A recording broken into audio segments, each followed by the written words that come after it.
पेटातूत लेणीच्या उजव्या हाताला आपण एक पानपोळी तयार झालेली बघू शकतो।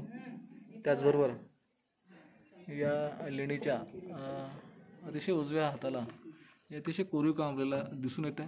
बघू शकता इथे राक्षसी स्वरूपाचा एक चेहरा तयार करण्यात आलेला आहे। त्याचबरोबर त्याच्याच बाजूला हे बैलाचं शिल्प किती आखेरेखी कोरलेले दिसून येते। बघा किती जिवंतपणा, आजही तो जिवंतपणा आपल्याला दिसून येतो। त्याच जोडीला बाजूला केलेलं नक्षीकाम बघू शकता। अतिशय एकदम जीव लावून कलाकुसर केलेली आपल्याला इथे दिसून येते। तर जिवंत असा हावभाव या आपल्याला या शिल्पकलेतून बघायला मिळतं।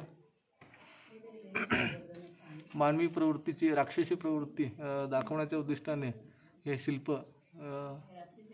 दिसते आपल्याला।